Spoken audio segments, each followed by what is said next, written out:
નર્મદા જિલ્લાના રાજપીપળા કલેક્ટર કચેરી ખાતે યોજાયેલી સંકલન બેઠક તોફાની બની મહત્વના મુદ્દાને લઈને બેઠક 3.5 કલાક સુધી ચાલી હતી। લાંબી ચાલેલી સંકલન બેઠકમાં નાંદોદના ધારાસભ્ય દર્શનાબેન દેશમુખ નર્મદા જિલ્લામાં ચાલી રહેલા દારૂ અને જુગારના અડ્ડાનો મુદ્દો ઉઠાવ્યો હતો। જિલ્લામાં કરોડો રૂપિયાના દારૂની હેરાફેરી થતી હોવાનો આક્ષેપ કરી દારૂ વેચનાર અને બુટલેગર સામે કડક કાર્યવાહી કરવાની માંગ કરી। તેમણે જણાવ્યું કે દારૂના કારણે યુવાનો બરબાદ થઈ રહ્યા છે અને તેમના પર ગુના નોંધાઈ રહ્યા છે। તાજેતરમાં નાંદોદના વરખડ ગામેથી એમડી ડ્રગ્સમાં વપરાતા કેમિકલનો મોટો જથ્થો ઝડપાયો હતો અને આ મામલે સંડોવાયેલા આરોપીની તાત્કાલિક ધરપકડ કરી કડક કાર્યવાહી કરવાની પણ ધારાસભ્યે ઉગ્ર રજૂઆત કરી હતી અને સાથે જ નર્મદા જિલ્લાના ખેડૂતોને સિંચાઈ માટે પૂરતી વીજળી ઉપલબ્ધ કરાવવાનો પ્રશ્ન પણ બેઠકમાં ઉઠાવવામાં આવ્યો હતો। સાથે રાજપીપળા શહેરમાં ચોમાસામાં જે પરિસ્થિતિ ઉત્પન્ન થતી હોય છે કે વરસાદના પાણીનો નિકાલ નથી થતો હતો, એના લીધે ઘણી બધી સમસ્યાઓ ઊભી થાય છે। એટલે વડિયામાંથી જે પાણી આવતું હોય છે અને રાજપીપળા શહેરમાં થઈને જે આજુબાજુના નાના નાના સ્લમ વિસ્તારો છે એ વિસ્તારોમાં પાણી ભરાવાની ઘણી બધી સમસ્યાઓ સર્જાતી હોય છે। તો એના ભાગરૂપે ગટરોને સાફ કરવાની વ્યવસ્થા અને ચોખ્ખાઈ રાખવાની, સ્વચ્છતા રાખવાની વ્યવસ્થા ઉપર પણ ધ્યાન દોરવામાં આવે એ માટેના પ્રશ્નો કરવામાં આવ્યા છે। અને સાથે આ વિસ્તારમાં હમણાં છેલ્લા કેટલાક દિવસોથી લાખો નહીં પરંતુ કરોડો રૂપિયાના દારૂની હેરાફેરી થતી હોય છે અને પોલીસ વિભાગ દ્વારા એને પકડવામાં પણ આવ્યો છે। ઘણા બધી જગ્યાઓ ઉપર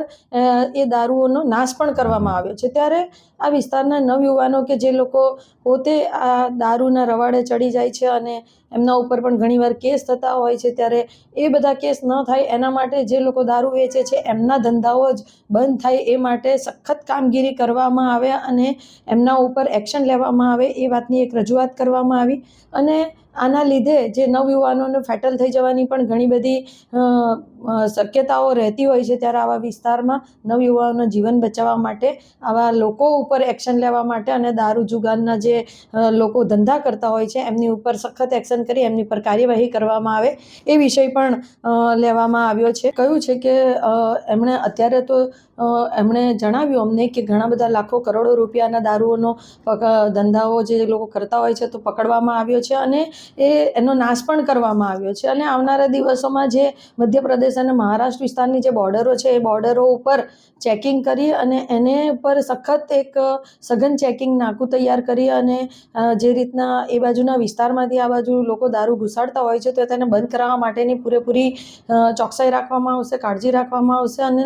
નાંદોદ વિધાનસભાનું એક નાનકડું ગામ છે વરખડ કે જ્યાંથી પેલો MDMનો જથ્થો પૂરો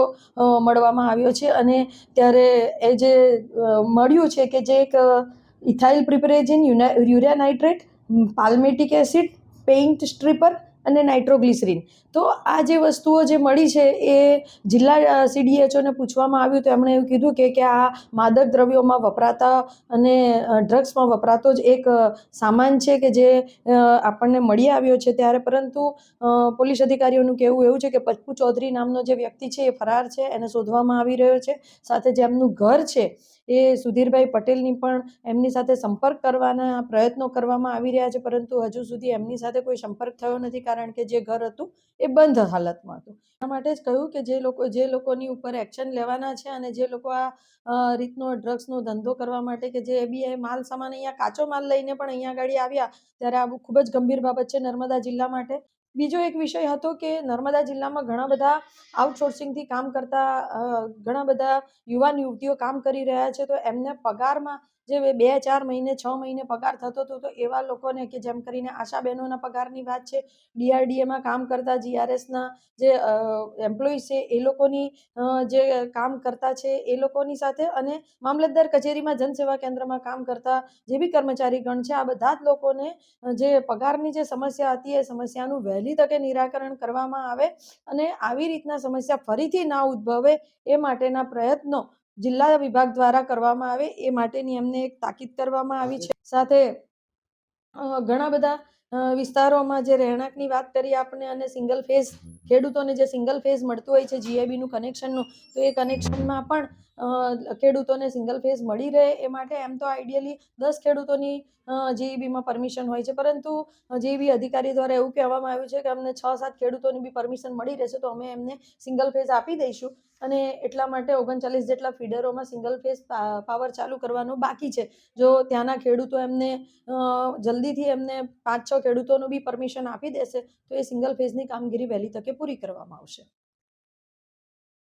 દીપક જગતાપ સાથે જીતુ રાણા, દિવ્યાંગ ન્યૂઝ, રાજપીપળા, નર્મદા.